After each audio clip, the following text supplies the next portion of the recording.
जिस बाबर आजम की तुलना कभी विराट कोहली से की जाती थी, जिस बाबर आजम को कभी फैब फोर में शामिल करने की बात कही जाती थी, वो बाबर आजम इस समय 16 मैच की 32 पारियों में विदाउट एनी 50 बल्लेबाजी कर रहे हैं। यानी कि अगर साफ शब्दों में आप कहें कि बाबर आजम को अगर आप यॉर्कर डालते हैं तो आउट हो जाते हैं, वाइड यॉर्कर तो आउट हो जाएंगे, बाउंसर डालेंगे तो आउट हो जाएंगे, इन स्विंगर डालेंगे तो आउट हो जाएंगे, आउट स्विंगर तो आउट, स्पिन डालेंगे तो आउट हो जाएंगे। यानी कि आप कोई भी गेंद दुगली डालेंगे तो आउट हो जाएंगे, लेग कटर डालेंगे तो आउट हो जाएंगे। आप गेंद फेंकिए, बाबर आजम आउट होकर चले जाएंगे, तुरंत स्टेडियम बैठ जाएंगे, जाकर दर्शक दीर्घा बैठ जाएंगे, जाकर वो पवेलियन बैठ जाएंगे। आप अंदाजा इस बात से लगा सकते हैं कि जिस बाबर आजम की तुलना कभी विराट कोहली से हो रही थी, जिस बाबर आजम की तुलना कभी केन विलियमसन, स्टीवन स्मिथ, साथ ही साथ जो रूट से हो रही थी, वो बाबर आजम का सूर्यास्त ऐसा होता है कि मानो जैसे लगता है कि सूर्य में ग्रहण लग गया।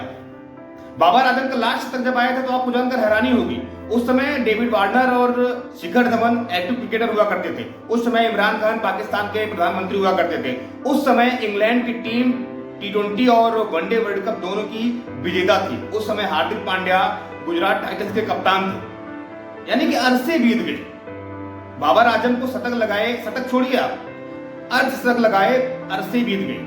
और गुरु आलम यह है कि बांग्लादेश के सामने पाकिस्तान की करारी हार होने वाली, उसमें कहीं न कहीं सबसे बड़ी जिम्मेदारी बाबर आजम की होने वाली। अगर आप एक नजर डालेंगे बाबर आजम की 16 पारियों में तो उनका जो एवरेज है ना, वो मात्र 20 का है। और इन 4 यानी कि 2 मैच की 4 पारियों में बाबर आजम का जो एवरेज है वो मात्र 13 का है। 64 रन उनके बल्ले से निकले हैं, 28 उनका स्ट्राइक रेट है। और बाबर आजम के जो 16 मैच 32 पारी में, उसमें आप देखेंगे तो 41 run, 0 run, 14 run, 24 run, 1 run, 24 run, 34 run, 41 run, 22 run, 27 run, 21 run, 26, 31, 13, 14, 31 और 11। यानी कि इन 32 पारियों में मात्र 41 उनके हाईएस्ट हैं। नेपाल जैसी टीम के सामने वो लास्ट बार शतक लगाए थे, तब से उनके बल्ले शतक नहीं निकला। वो बाबर आजम जिनको किंग कहा जाता था, वो किंग के भी नहीं है। क्यों नहीं है? क्योंकि बाबर आजम के बल्ले से एशिया कप में शतक नहीं निकलता, अर्धशतक नहीं निकलता, 0-6 यानी कि एक भी छक्के उनके बल्ले से नहीं निकलते। पूरी T20 वर्ल्ड कप में एक भी छक्के बाबर आजम नहीं लगा पाते।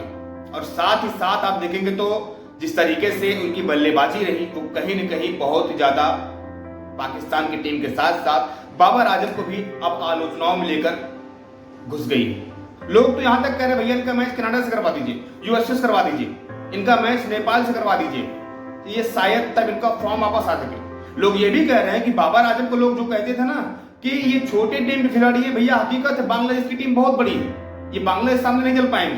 पहले मैच में आप देखेंगे तो 0 रन, दूसरे मैच में इनके बल्ले से निकलते 22 रन, फिर दूसरे मैच की पहली पारी में 31 रन और दूसरी पारी में मात्र 11 रन बनाकर बाबर आजम आउट हो जाते हैं।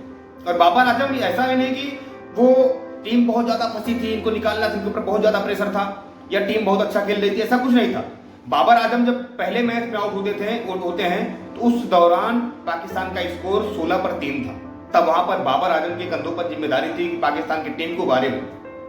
दूसरी बार जब बाबर आजम आउट होते उस समय 28-2 थे। तब लगा कि बाबर आजम यहाँ पर अच्छा खेल जाएंगे और अच्छी पारी खेलेंगे, पाकिस्तान को एक अच्छा स्कोर देंगे। लेकिन बाबर आजम क्या, फिर वही ढाक के 3 पार। कहते हैं ना कि जहां पर मैटर बड़े होते हैं वहां पर ग्राउंड पर बाबर आजम बड़े होते हैं। अपना बैट बल्ला छोड़, भैया हमको खेलना नहीं आता, 2 शॉट टुक टक करेंगे, निकल जाएंगे पवेलियन। और इनको लोग कहते थे कि ये फैब 4 में शामिल होंगे। फैब 4 में शामिल होने के लिए जो रूट जैसे बल्लेबाजों की जरूरत है, केन विलियमसन जैसी कंसिस्टेंसी चाहिए, विराट कोहली जैसा कवर ड्राइव चाहिए, स्टीवन स्मिथ जैसा स्थिरता चाहिए। देखने को आप देखेंगे तो बाबर आजम लगातार तीनों फॉर्मेट खेल रहे हैं, यानी कि टेस्ट भी खेल रहे हैं, वनडे भी खेल रहे हैं, T20 भी खेल रहे हैं, लेकिन बेचारे क्या करें, बल्ला उनका साथ नहीं दे रहा, बाकी सब कुछ साथ दे रहा है।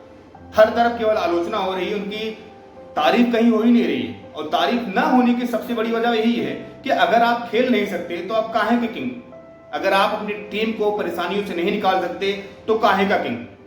और यही नहीं, अगर देखेंगे तो पिछले 616 दिन यानी कि लगभग 2 साल हो गए हैं, बाबर आजम के 32 पारियों में एक भी हाफ सेंचुरी नहीं है। 316 दिन, अगर 316 को आप डिवाइड करेंगे 200, 365 दिन को, तो यहाँ पर 616 दिन हो रहे हैं। हमने कहा आपसे कि लगभग 10 या 11 महीने हो गए कि बाबर आजम के बल्ले से एक भी हाफ सेंचुरी नहीं आई है। और 16 पारी बहुत होती है, 16 मैच की 32 पारी बहुत ज्यादा होती है। जो बल्लेबाज आउट ऑफ फॉर्म होता है उसको 2-4-10 मैच लगते हैं, 2-4-10 पारियां लगती हैं, वो इनफॉर्म हो जाता है। लेकिन यहाँ पर बाबर आजम जो है जो उनका प्रदर्शन है, जो उनकी टीम के लिए अपने वो उपयोगिता उनकी है, वो शायद कहीं ना कहीं अब गर्दिशों में चली गई है और ऐसा माना जा रहा है कि आने वाले समय में हो सकता है बाबर आजम को टीम से ड्रॉप भी किया जाए।